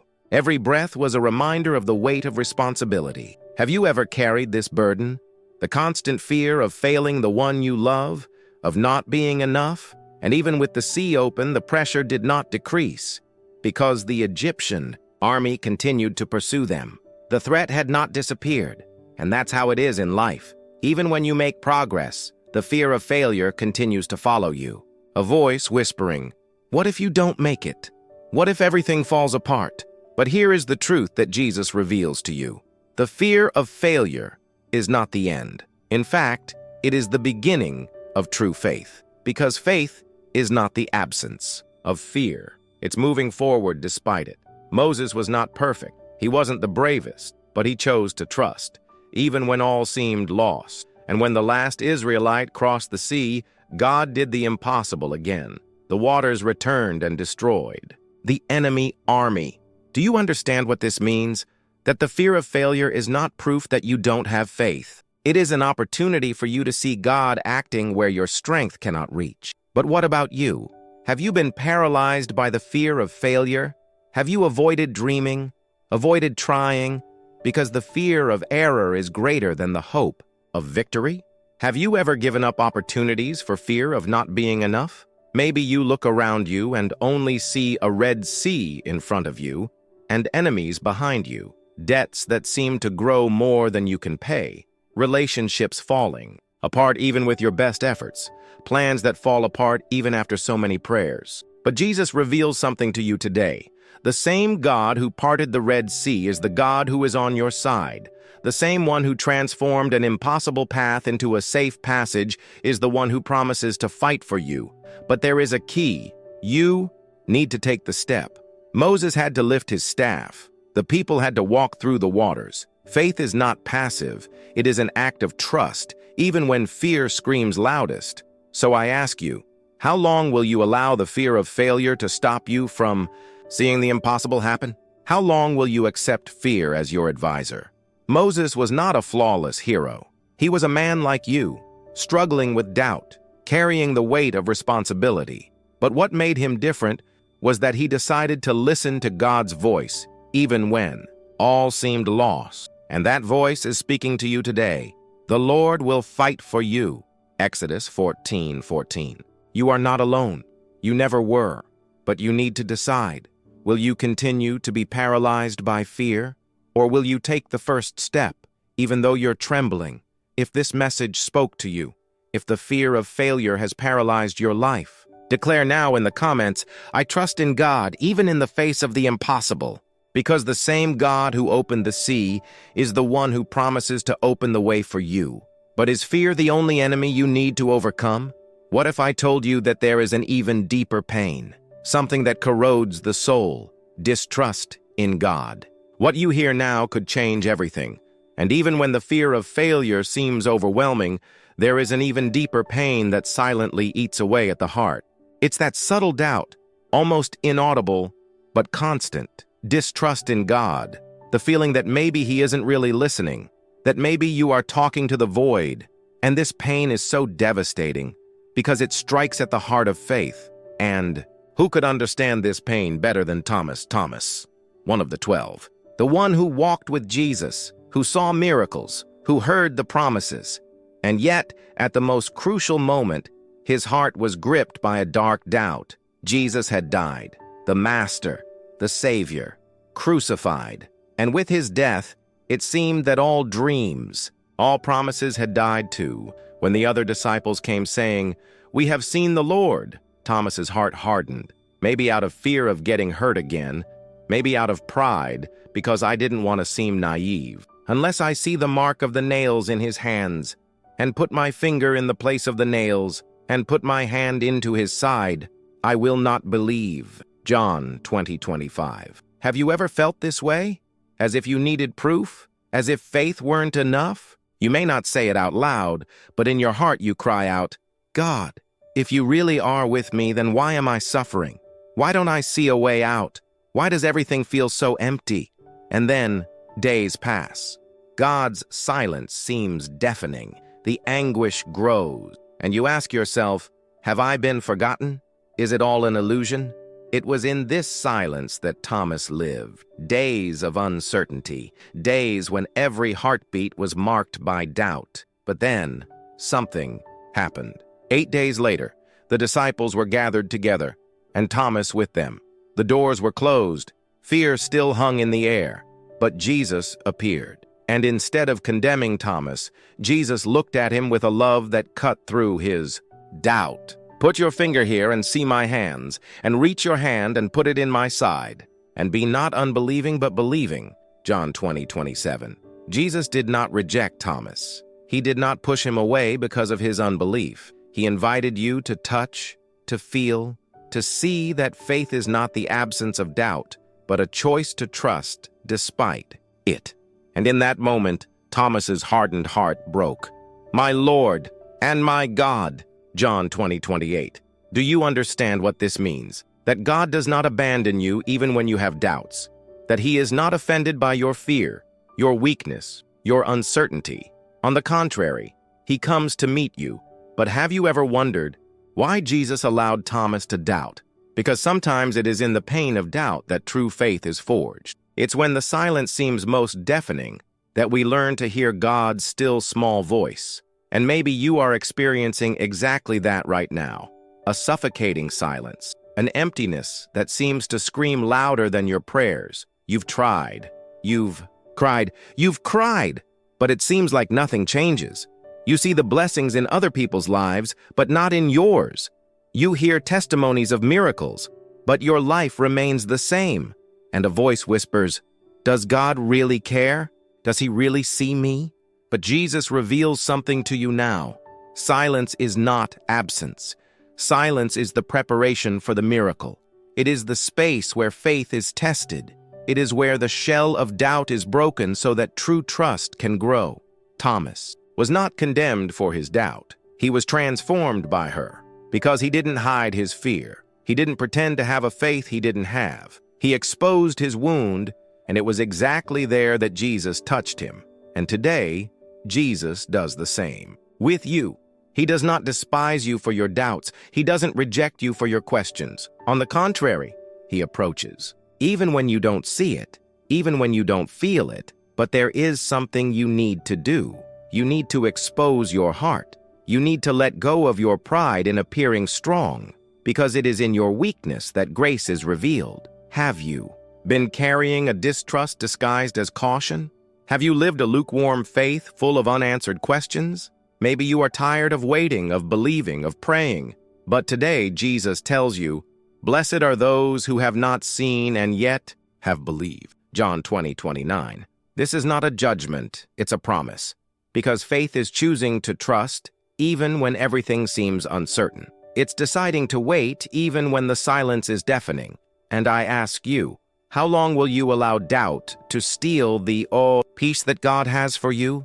How long will you carry this burden alone, pretending to be strong, while your heart cries out in secret? Jesus is here, not to condemn you, but to reveal something profound to you, that he has always been by your side, that the silence was not absence, but an invitation for you to come closer.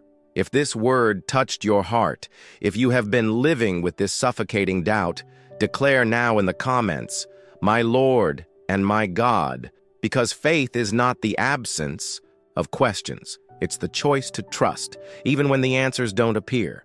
If you've come this far, it's because something deep inside you has been touched. It wasn't by chance. It wasn't just another video. It was a date, an encounter with the truth you needed to hear. And that truth is that Jesus never turned away from you. Even in your doubts, even in the silence, he was always there, waiting for you to open your heart. And now is the time to go one step further. You are not alone, and you don't have to carry this pain alone. Close your eyes for a moment. Take a deep breath, because now is the time to hand everything over to him. The pain, the fear, the doubt, all the tears you held back, all the questions. You kept silent. This is your moment. It's not just a prayer. It's a direct encounter with the heart of God. Lord Jesus, I come before you with this wounded heart. I come with all my doubts, with all my fear, with all the times I felt alone. I confess that many times I doubted. I thought the Lord didn't hear me. But today, I understand that the silence was not your abandonment, but an invitation to come closer. I surrender everything to you now, Lord. Heal my heart. Strengthen my faith. May every doubt be destroyed. May every lie I believed be ripped away. May I hear your voice clearly, feel your love deeply. Jesus, I choose to trust you even when I don't understand. I choose to believe even when I don't see it, because I know the Lord is faithful. Amen. If this prayer spoke to you, if you felt God's touch, I challenge you to do something now. Write in the comments, "I reached the end," because this is not just a sentence. It is a declaration of faith. It's proof that you didn't give up, that you didn't let doubt overcome you. And more than that, I invite you to share this video with someone you know needs to hear this message. It could be a friend, a family member, someone who is going through a difficult time. You have no idea the impact this message can have on someone's life. And before you leave, I need to tell you, what you will discover in the video that is on your screen now could change your life even more. Don't leave without watching, because what comes next could be what's needed for your release. It is the continuation of that journey. It is the next step towards your healing, your peace, your restoration. And if you are not yet subscribed to this channel, do so now. It's not just about videos. It's about having constant access to messages that can transform your life. Subscribe and activate the bell, because every time a new message is published, you will be the first to receive it. And do you know why? Because God doesn't want you to walk alone. And by signing up, you'll be connecting to a community of faith, where you'll always be reminded that there is hope. Remember, I will never leave you nor forsake you. Hebrews 13:5. This is God's promise to you. May this word remain in your heart. May you leave here with peace, and may your faith be unshakable. See you in the next video. May God bless you mightily.